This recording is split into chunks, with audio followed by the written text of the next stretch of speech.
Great. Well, good evening, everybody. I will call the meeting of the, what's the date? The January 18th Finance and Administration meeting to order. What happens first? I guess going through the agenda. Approve the prior minutes. Approve the prior minutes. Well, none of us was on this committee at the time these minutes were taken, so that's okay. Relying on Yeah. the Trusting that these minutes were taken properly. They look like fine minutes to me. Can I have a motion to approve the October minutes? I will move to approve the FNA minutes for October 19th, 2023. Second. Give a second. All in favor? Aye. Great. We're on a roll. Awesome. This is going really well. Okay. Now I'm looking at the wrong sheet. Yeah, sorry, we had two meetings tonight, two agendas, yeah. Yeah, okay. So, treasurer report. That's you, right? Yes, Okay, good. So thank you. One thing, welcome to the Finance and Administration Committee meeting. We've got 3 new faces on this committee. And just wanted to take a moment to say I'm looking forward to working with this group on all things finance and administration. Jim and I met, what was it, last week to talk about, was it last week or this week? I can't remember. Several days ago to talk about this meeting. And some things that are going to be recurring that you're going to see are schedule of bills and budget versus actual. Also, what has been cycled through this committee are meeting minutes from the council. It's just been historically as a first checkpoint for you all to review it along with schedule of bills. So those things are going to be on every agenda. I would encourage you all to take a look at these schedule of bills and forward any questions that you have ahead of the meeting so I can come prepared to talk about them. Things are still in transition, so I need a little bit more time to prepare for any questions that you might have on bills, but as we get through a couple of month cycles, I'll be able to rattle off all the bills and tell you what each one is. I have a bullet point under the Treasurer's report tonight for the 2023 Earned Income Tax Annual Report. I don't know if you had a chance to review it. It was in the meeting packet.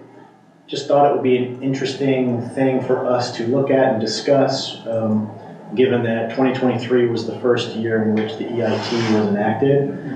We don't have a full year's worth of data yet since it was enacted several months into 2023. But it shows you that we were actually collected more than what was budgeted. And so thankfully, I knew that when I developed the 2024 budget, I knew that we were tracking higher. And so I used the higher number for what we project for EIT in 2024. So that's something you're going to see. The EIT is going to be a part of this, the budget versus actual. Just start looking at the big revenue items, see where we're tracking.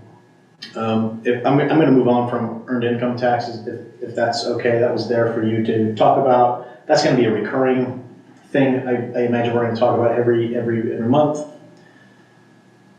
The other revenues, if you noticed 201 Sabine revenue that looks low, the goofy thing with accrual basis, government fund accounting, we received the check for the fourth quarter of 2023 in 2024.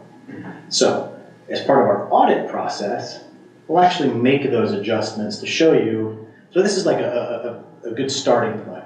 The numbers aren't necessarily what they will be once the auditor blesses them and they become official, because we need to make these adjusting journal entries to move the accounting, not cash. The cash balance is the cash balance.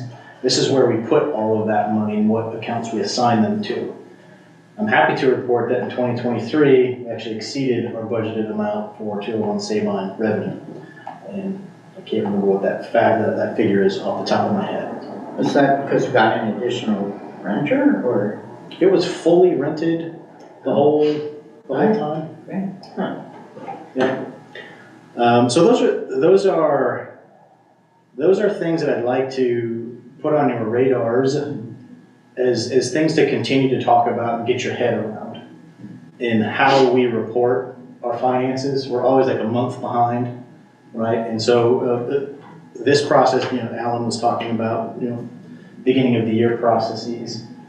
We're starting to think about our 2023 audit, and when you do that, there are, the month of January, you've got to look at your revenues and expenses and kind of flag those activities that were meant for 2023, because we need to account for those for our official books. So that takes time, it takes thought of, okay, where are we moving it? And it's encouraging to see that we're moving towards a good conclusion.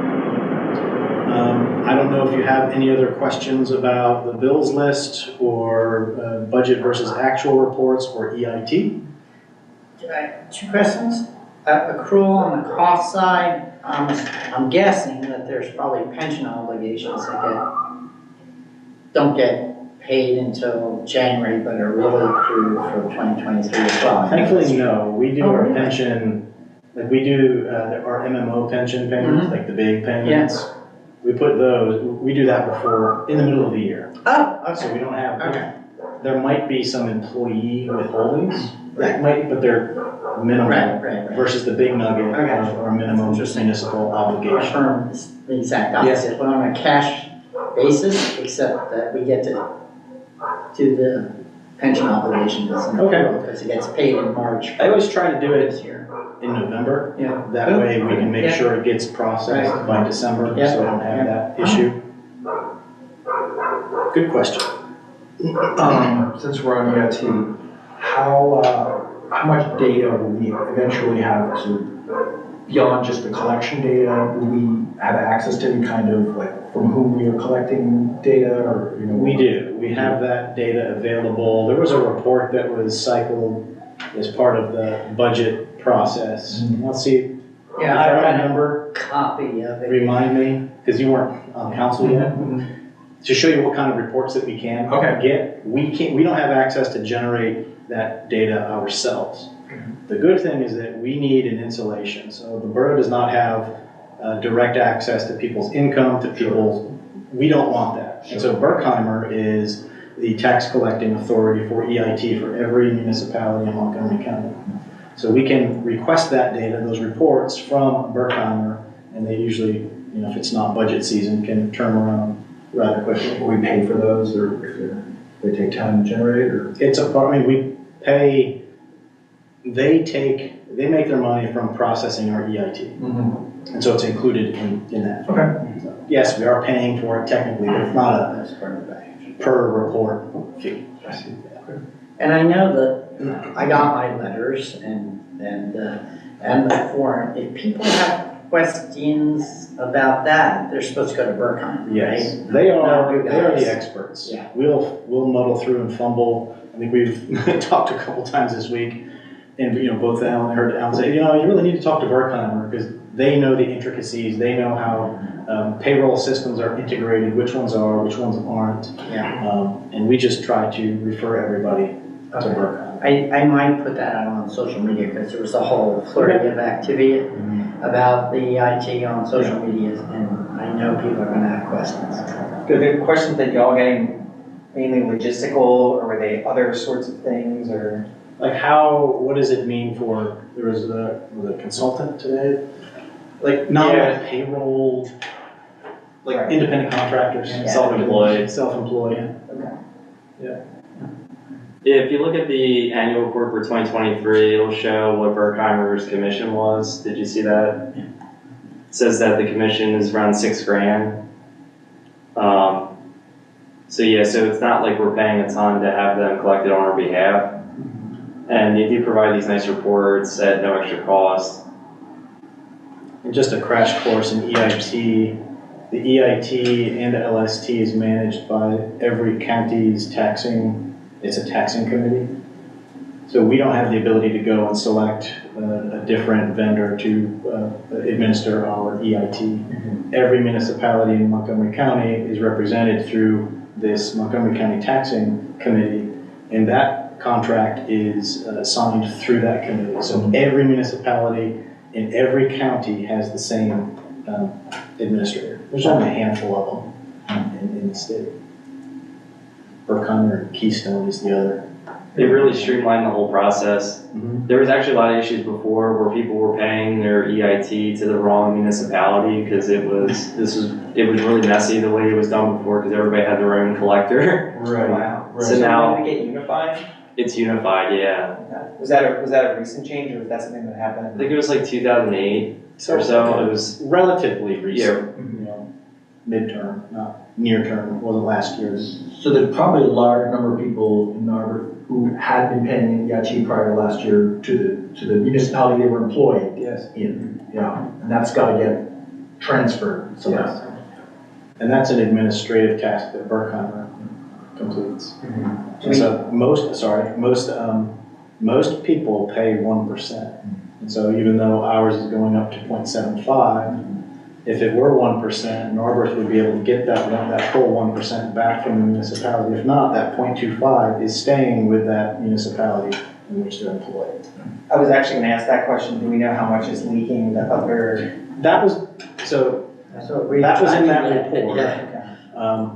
I'll make a note, I'll circulate that to the two of you. Sounds like good reading, yeah. Oh, yeah. Thank you. Yeah, you can literally see every municipality where they're working.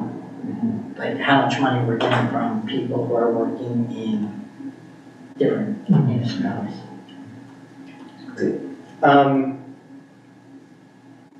So I guess one of the other questions, and this isn't like necessarily a y'all question, but you might know the answer, but for the county, like when they do, because they don't reappraise regularly, but they do updates, it looks like, you know, if someone has improved their property, then it gets updated. Do they just look at permit data, like, how does that get handled? So every month, every municipality is to forward permit activity to the county, the Board of Assessments. And if you go and install a pool, they want to know about it. And they will, it's not immediate, but within a month or two, they will send an assessor out and take a look at it and will reassess.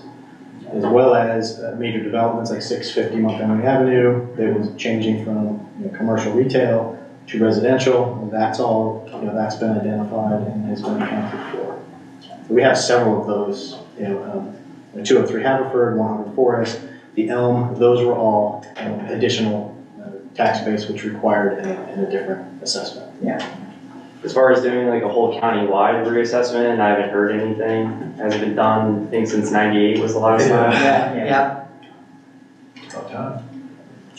Yeah. So I just forwarded the two of you an email with the attached reports that I had sent to former council as part of the budget making season. It has the EIT reports on it. Thanks.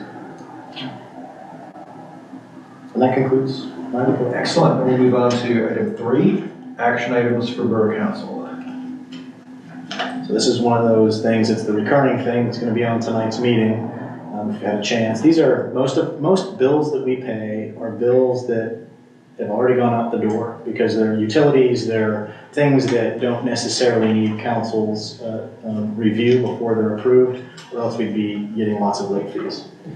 We will hold like one-off type payments. We will actually hold those until after council approves them. Like if it's a large a payment for a capital improvement project, we'll hold those checks until council takes action. And then the way we have it set up is one from staff and either the president or vice president will then co-sign the check. And if I could, if you notice, the schedule of bills currently, the pattern had been to approve the previous month's schedule of bills. Moving forward, and you're going to see with the next meeting, as part of my stabilization of the office and financial processes, I would like that schedule of bills to be generated and effective up to, I think we're talking about the Friday before the board meeting to get us closer to that board meeting, because we've cut checks in January that then you all won't be reviewing until February. So it'll give us 2 more weeks worth of checks, and so it'll be mid-month instead of end of month. So just be on the lookout for that starting next month. So the reports will be more up to date. Yes. More current. Current. So yeah, so the next scheduled bills for next meeting will be more, but then it'll start to Okay, it'll be, be 6 weeks worth of yeah, bills. right. Okay. We shouldn't be surprised when we see a higher number. Yeah, But then it'll go back down to that months, mid-month to mid-month. Gotcha. So do we recommend on this, or this is just an informational item? I don't know what has been done. Have So- they taken a motion to? they have, yeah. So it'd be, you would entertain a motion to approve the schedule of bills and recommend council take action at the business meeting. Okay, I will, ask for a motion. Sorry. You wanna do this one first and I'll second? I will motion to recommend approval of the schedule of bills for the general sewer, solid waste, capital highway, and green funds totaling $829,752.33. I will second. All in favor? And you'll notice that that number needs to be exact as part of our financial controls. That is the public record for us getting approval for the use of public funds. I know sometimes it can be a lot to read, but it's important for our audit process. Makes sense.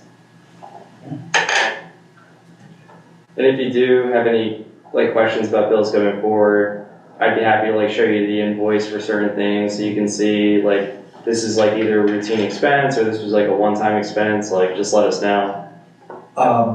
For the future, should we hold our questions until the meeting, so we ask them in public, or should we? Feel free, I mean, you can ask us in advance, that way I can pull it for you, so that way I have it. And if you think of something at the meeting, that's not a problem, I can show you afterwards, or just so I know it's like a question you have. Yeah, it would help us be more prepared if we knew what the questions were ahead of time, because the idea is that we don't want to change the information that we publicized. Right. If you got a question about it, ask us, and then we can talk about it at the public meeting. Okay. Sounds good. Are we on to item 4 now? I believe so. Okay, discussion items. 2024 rough draft capital improvement budget discussion. It's me again. I wanted to put this on this committee's agenda just to put it on the record that it's coming. Our goal is to start the conversation. I've been developing a draft capital improvement plan with staff that's ready for review at the infrastructure committee, which meets on Monday. The idea behind it is that in order for us to build I call it a comprehensive 5-year capital improvement plan, we need to know the entire laundry list of all of our assets, or all of our capital assets. So to start the process, we've developed a master spreadsheet of all of the known capital expenses across all departments. And so it's really a team effort. It's not only me, it's not only Alan, it's me, Alan, Chief String, and Jeff Eldon. I really want department heads to take ownership over their departments because they know their needs the best. According to the current capital improvement plan guidance that I saw on the previously adopted capital fund budget for 2023, the borough has defined a capital expense as costing one-time cost of $5,000 or more and a useful life of 2 years or greater. So what we do, we create this laundry list of all of our needs. We describe what they are, assign it to a department. I like to add a projected year in which we believe that replacement needs to be made. And then a priority, that's the key. What is that priority? High, I like to go high, medium, medium low, and low. It gives us a little bit of wiggle room. And then an estimated low cost and an estimated high cost. That way we can say, look, it's at least going to cost us this. And these are really rough numbers. These are not, we are not going and getting engineered drawings and getting bid specs. We try to be as conservative as possible with the estimated costs, just so we can be more realistic in our planning. Then when all of that is compiled, we can then easily sort it by high priority. Just show me the high priority projects. Your high priorities become your capital plan. And then you take over 5 years, and it becomes a budget-making process of, okay, where do you want those items over the next 5 years, and what are their costs? Remember, the capital plan is not a funding document, right? It doesn't fund it. Your funding document is the budget, capital T, capital B. And if you remember, the 2024 budget does not have any transfer to the capital plan included in it. So we are underfunded for a capital plan, or a capital fund. The idea is that the capital fund isn't required to be passed because it's not an operating fund. Essentially, in our universe of finance, all of our funds are a child of the general fund. General fund is king in our environment. We don't have dedicated tax millage that goes to special funds. Like we don't have a tax millage that funds capital or parks and those sorts of things. You can do that. That is an option also. Once you do that, it becomes more operational because you're actually using the tax dollars to fund those things, and it becomes more operational. So we didn't need to pass that capital fund as part of the budget making process. That gives us a little time.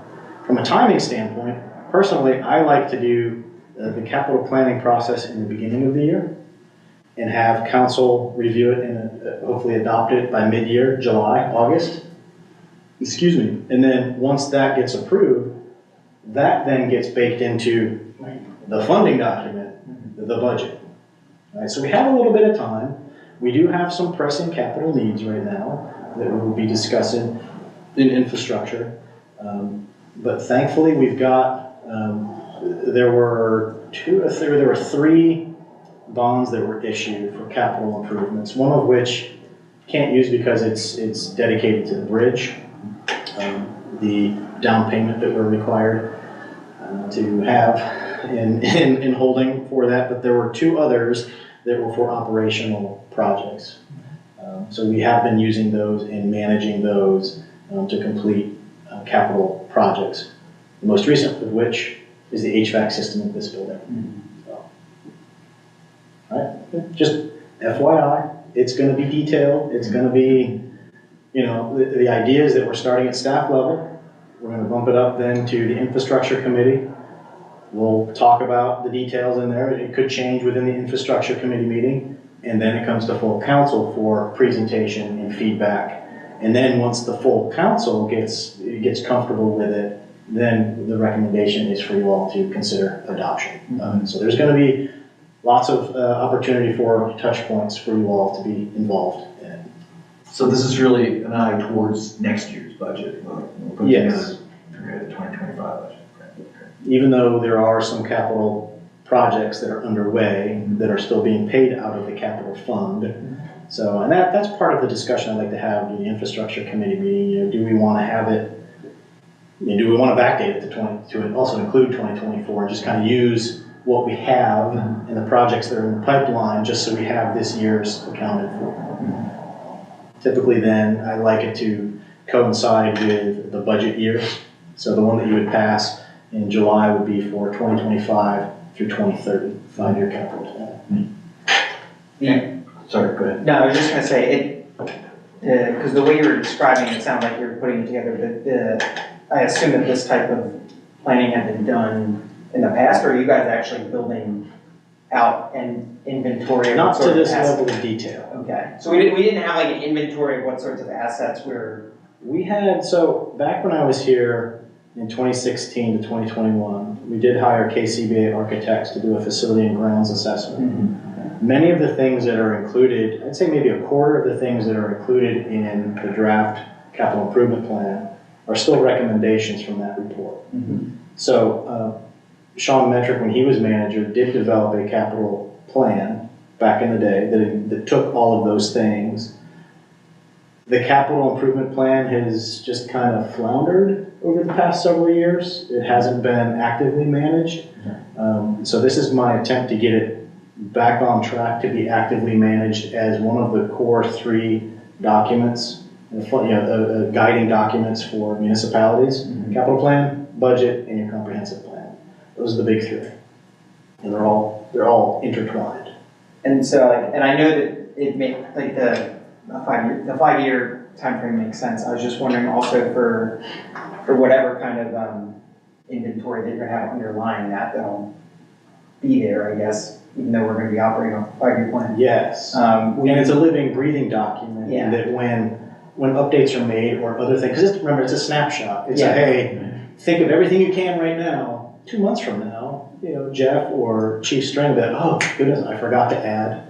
Alan could, or I could be, oh, we forgot to add. Yeah. You add it to the list, Yeah. prioritize it, and then it becomes a part of the next capital improvement plan update. Yeah. When things on, I'm using my hands a lot tonight, when we institute the 5-year plan, those projects that are identified, let's use the example of 2025, if we fund them through the budget, when those projects are completed, those things stay on the inventory list. Yeah. We're gonna keep that inventory list. We change the priority and lifespan, so it then becomes a low priority because it's been updated. Then you make the note, updated in 2025. Yeah. Right. And so on that note, like I guess what I was kind of thinking is like, it makes sense because we're taking 5-year chunks, but there would be some sort of way to get a snapshot of like I know this sounds crazy, but like a 99-year basis, because we're gonna have certain assets that probably won't need like reconstruction for 75 years, but at that point, it's gonna be a significant chunk of change. So That's a really good point. And, capital planning, just like budgeting, it's really difficult to get accurate numbers. Right. As I said through my budget presentation, it's accurate, but it's not precise. Yeah. Because it's just that you can kill yourself trying to get all of those details to make it as precise as possible. Remember, it's an estimate. Yeah. It is a good idea to look beyond 5 years because, okay, let's say you have that 5-year plan.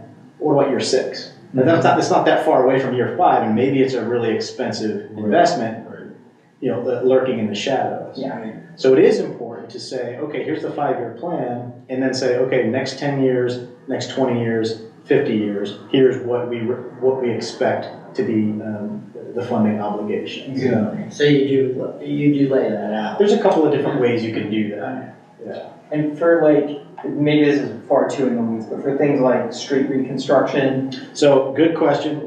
This does not include annual road paving.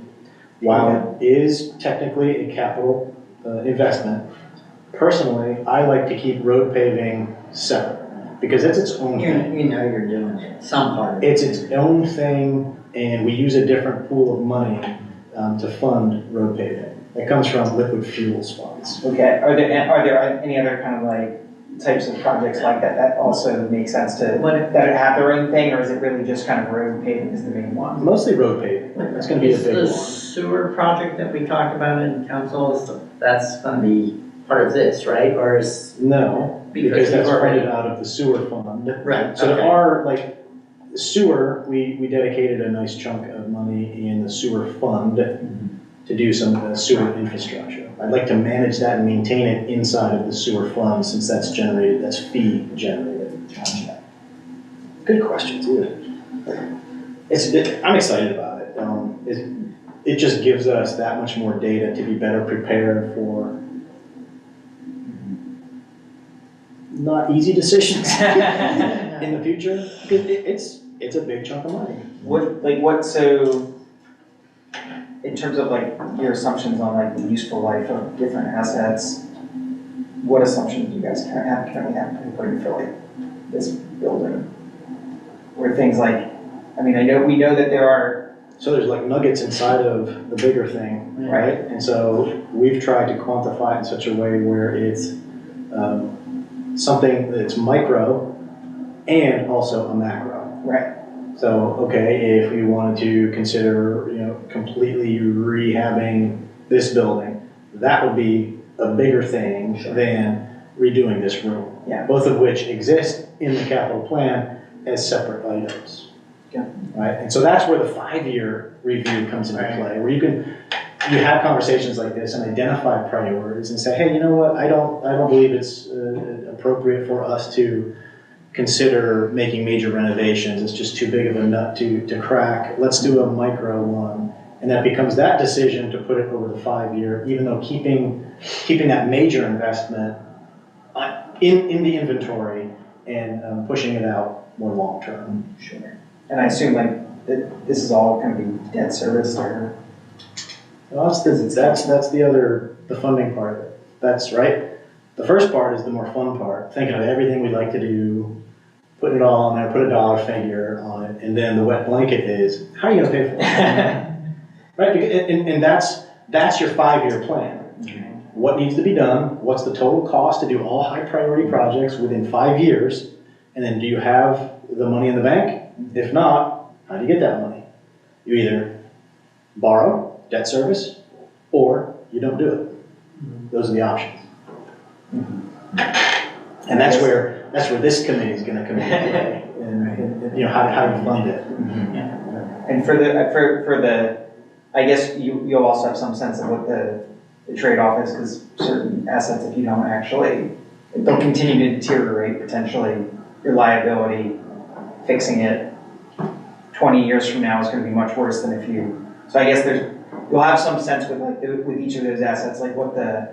Well, you know, like I said, you can get really in the weeds with these things, and the more in the weeds you get and start projecting depreciation and those things, it becomes a little too clunky to work with. So yeah, you can do that, but I like it to be a more simple approach where we review the things and have those conversations that, you know what, it's gonna be more cost effective for us to do this in the long run. I mean, that's what Jeff, you know, with the sewer project, he basically said, look, you know, we got 100-year-old terracotta pipes. They are cracking, breaking, whatever. Every time that happens, we're paying somebody on an emergency basis to come out and do it. Sure.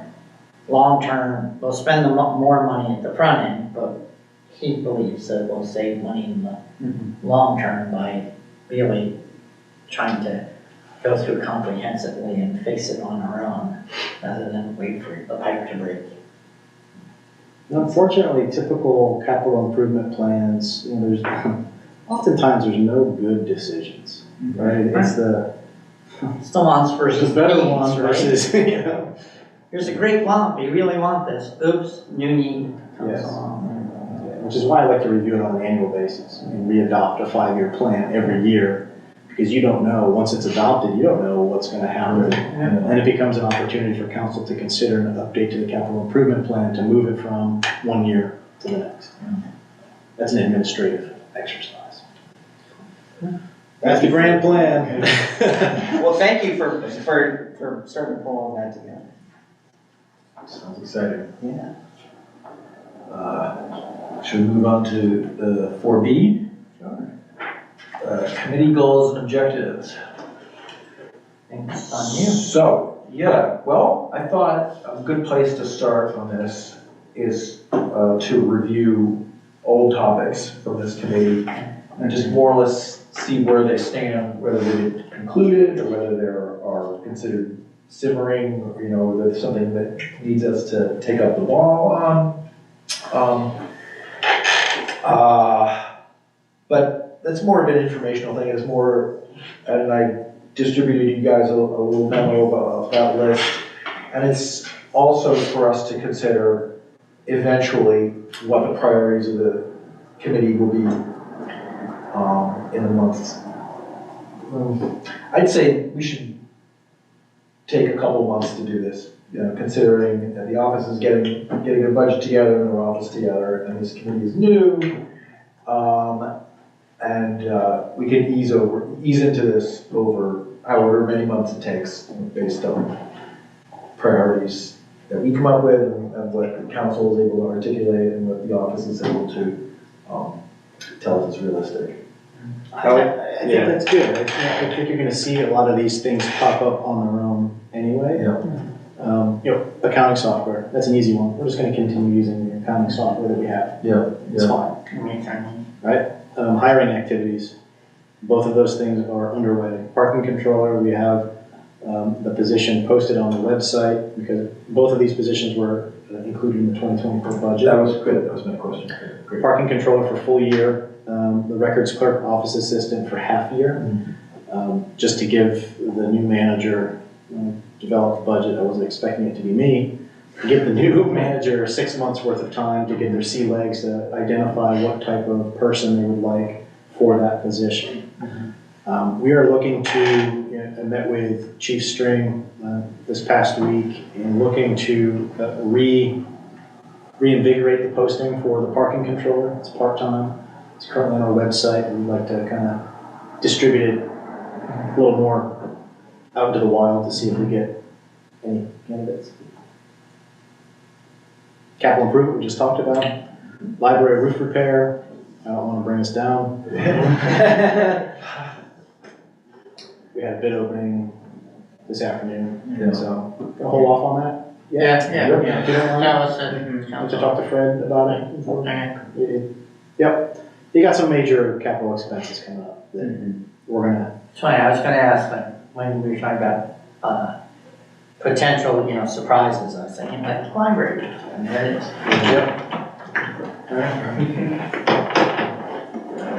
hey, I'm on a roll here. Auditors, I'm a firm believer of having, once the audit is done, to have the auditors come in and make a presentation to council, and this committee and council. I think there's value in that. Yeah. Budget is a budget document. Your audit, that's your real money. Yeah. Often municipalities just don't really pay much attention to the audit. That's your real cash, right? And so it's important for your auditors to come in and just explain. That's something that I would like to institute. That's Yeah, that'd be great. fantastic. Now, do they do things like come in and say, well, compared to some other municipality, your debt service is high or low, or things like that, or like, what do they talk to us about? Like, or are they just talking about exceptions that they see? They are looking for our accounting of government funds through that year. Okay. How it's allocated, what we brought in, and where revenues and expenses. All right, and they test it, they perform various tests to see if things are lining up, if you're transferring between the funds, capital F, making sure those transfers line up, and we'll give you that report. It's not necessarily, oh, your debt's too high. They might make a mention that you might consider refinancing, or it is becoming a financial burden. But it's more of the process, accounting processes, than a look at, hey, how are you doing? What do your finances look like? Okay. Yeah. What time of year can we expect-ish that to happen? The technical answer, it's supposed to be done by the end of April. The reality, never happens. The audit report usually is released in the summer. At least that's my experience. Like I typically we get the report in July or August, and they would do that presentation at that time. It varies though, I think. What's your experience? It's supposed to be done by the end of April, because that's when DCED's requirements that you upload it. But I've yet to see a municipality that hits that deadline. No penalty for filing No. late? So long as you upload it within that year, it's usually okay. I would like us to, my goal is to get the audit done as close to the end of April as possible. 2023 is not going to be possible. There's just too many moving parts, too many changes. It's going to take us a while. Nothing illegal, nothing nefarious, nothing. It's just things have just need to be tightened up. I can imagine. And once you get things tightened up, the audit process really should be an easy thing to do, especially now with digital audits. That you can give the auditors copies, PDFs of all of the check images. They'll go and look at all the checks, deposit records, give them a copy of your financial software system. They go in and do a deep dive, and most of it can be done remotely. So long as we are organized from a staff and administrative standpoint, it really does pay dividends in the audit process. Makes sense.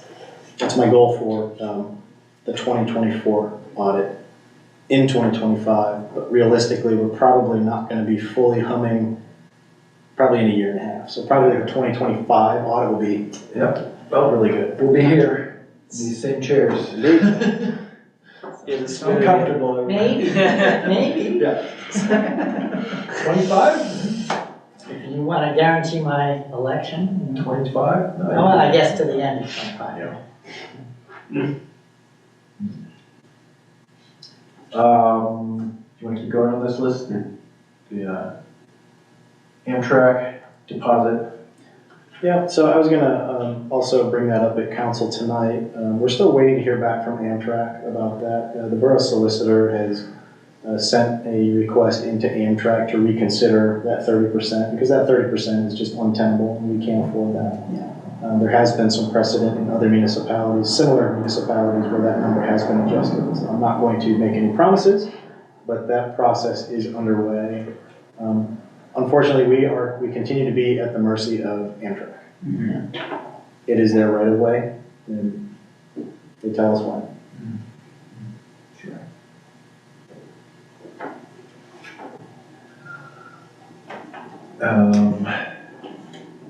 John, I don't have anything to add for the September.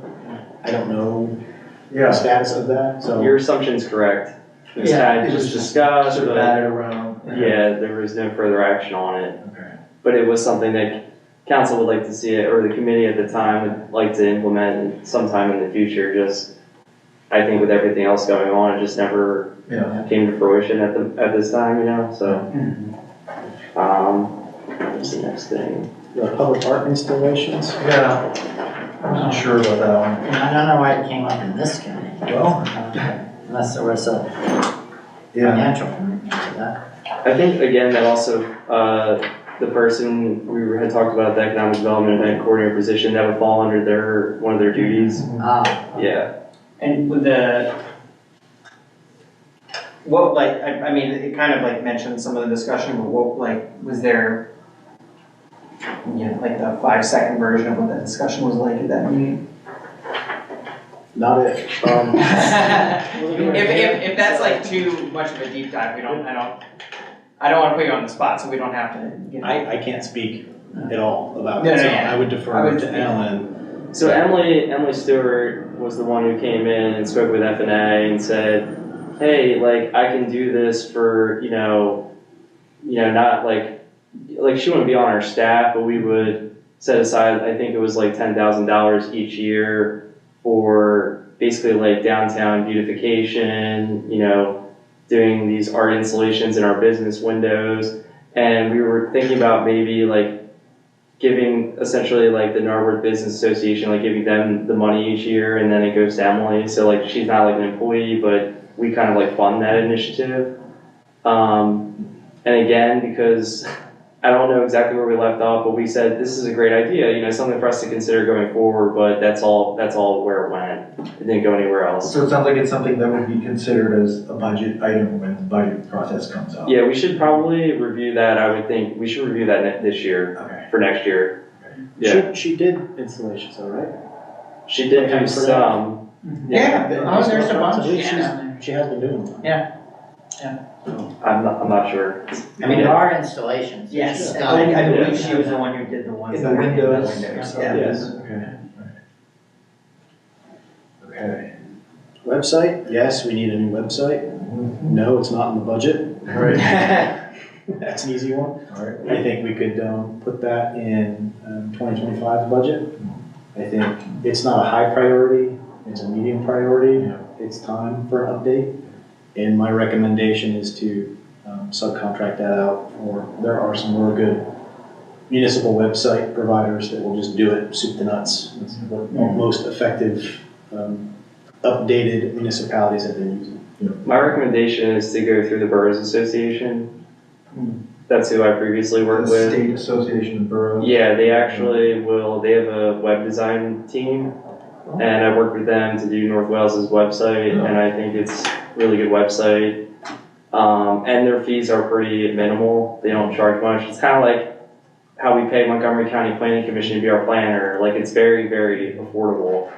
So it's definitely something for us to consider. So we can look at North Wales website and be Pull it up, like, it looks like a pretty good one. yeah, you gotta be kidding. Yeah, the old website was pretty terrible. And their team's very responsive. I only had good things to say about them, honestly, so.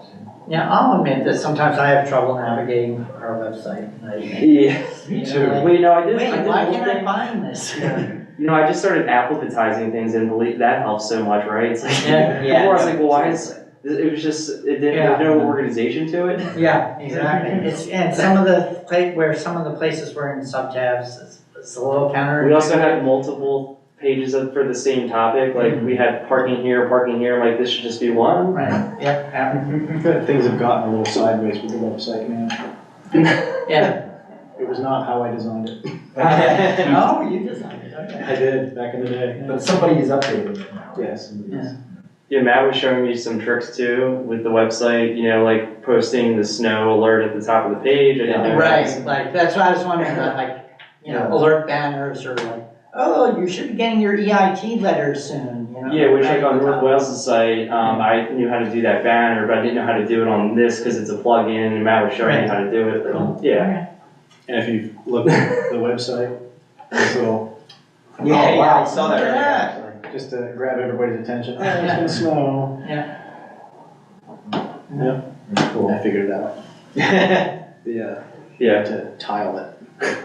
And then the last thing I didn't know about was this recurring park users status update.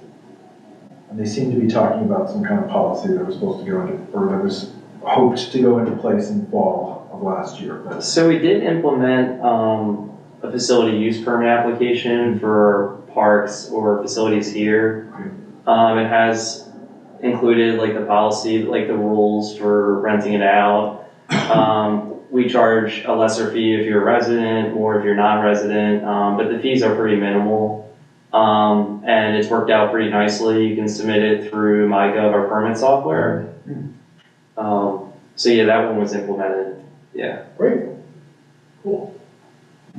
Thank you. That was the end of my list, so.